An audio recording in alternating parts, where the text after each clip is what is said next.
marriage are just a bizarre, antiquated concept. Very much romanticised and very much about conditioned behaviour.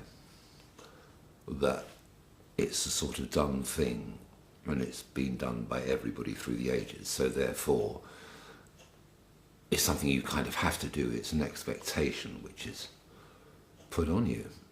And I'm one of these people, if it works, why fix it? You know, there's no need to get married, except for the fact we still live in this sort of very Church of England country, where it is really an expectation to do that, to sort of in a way become more acceptable, more normal. But when you look at how much it costs nowadays, it's ridiculous. You know, people spend, you know, modestly 10, 20, 30,000 on a wedding. You know, does that really present itself as being, you know, putting all the sort of romantic stuff aside, does that really present itself as being a viable proposition? Because forgetting about the marriage, what you're really doing is entering into a legally binding contract, a partnership contract with another person. And would a normal, sane person really want to invest that kind of money in something which may or may not last? It might last 6 months, it might last a year, 2 years, 3 years, 5 years. Potentially, it could last much longer. But you might as well spin the roulette wheel. Because you don't know what the future's going to hold. You don't know whether you're going to be together with that person in 6 months or 9 months or a year or 2 years. There might be the aspiration to do so, but the longer term eventuality might turn out to be way, way different. And I don't always think people look at it from that perspective, because they're caught up in the sort of the romantic, emotional side, and not necessarily taking that step back to look at the viability. You know, I mean, I cannot imagine anybody spending £10,000 or £20,000 or £30,000 as some people do on a wedding. You know, you'd be better off investing it in a car, and then if for whatever reason you're not happy with it, at least you can resell the car, or invest it into something that you're going to get a longer term return from. So there's going to be some kind of interest accrued on it. I totally get that part of it. But when I think, like, you're going to spend how much on a wedding? What are you doing? You hiring the Albert Hall for a reception? You hiring Westminster Abbey? Are you getting Concorde out of mothballs to fly you off to Tahiti? How could you spend this kind of money? You know, and I'm all for romance and the rest of it. But there comes a point when the financial practicalities of it have to be taken into consideration, because that's what you're doing. You're entering into a legally binding partnership agreement with another person, same as if you were a business partnership or whatever. And, you know, I have to seriously think things through from all aspects and not get sort of emotionally caught up in it before I ever commit myself. And I've nearly got married twice in my life, nearly. And the last time it was such a performance, jumping through all kinds of hoops. Went to the registry office just to sort of check things out, as you do. And I just marched in and said, right, we'd like to set a date, please. No, not as easy as that. First of all, I have to meet the registrar, or we would have had to have met the registrar. And my answer to that was, why don't you just put a video up on YouTube? I'll watch it.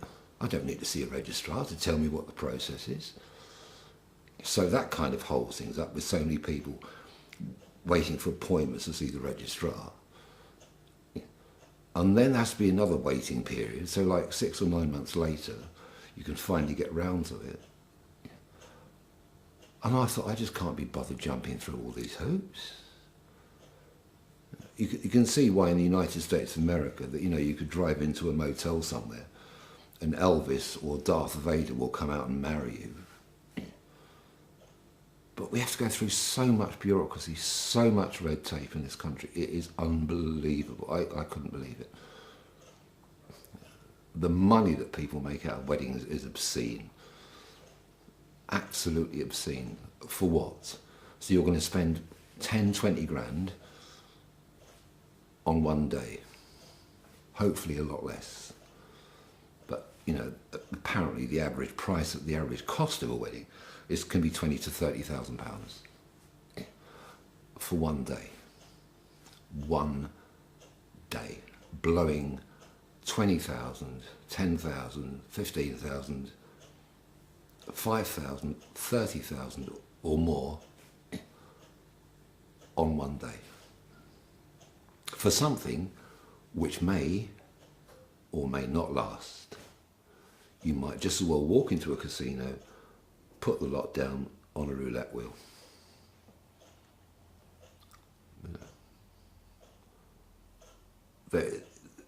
All sensibilities seem to just go out of the window.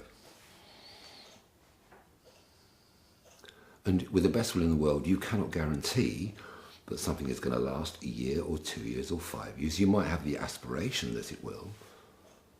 The reality may be very different. So why would you want to spend that kind of money?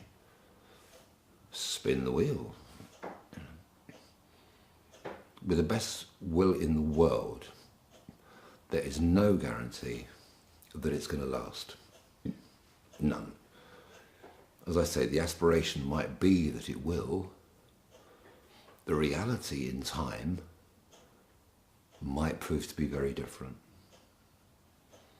So I cannot understand the logic of people getting married, apart from the fact there is this historical expectation.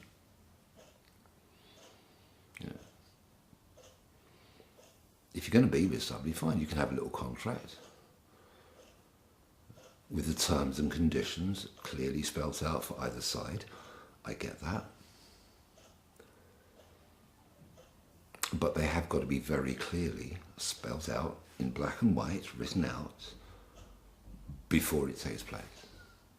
So that both sides know exactly where they are at all times and what happens if it comes to the end of your period together. Like a pre-nuptial, in a sense. That I can get my head around. But sort of blindly be led by the romantic notion over my head. And I'm glad I've stayed single for all these years and I haven't got married. I like to keep the open mind. I like to keep my options open. And I'm very, very happy to do that. Always have been. I've always been a free spirit.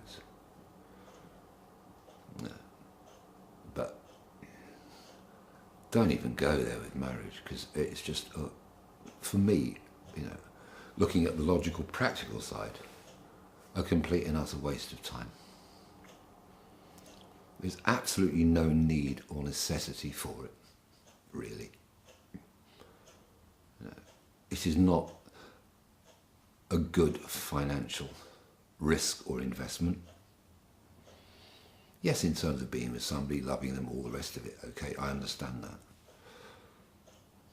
But when you look at the number of sort of bitter divorces and split-ups, it's always because the heart has ruled the head. always. People have allowed the hearts to rule the head. And anybody knows me, I'm sort of too logical and too practical for any of that. Consequently, never been married in my life.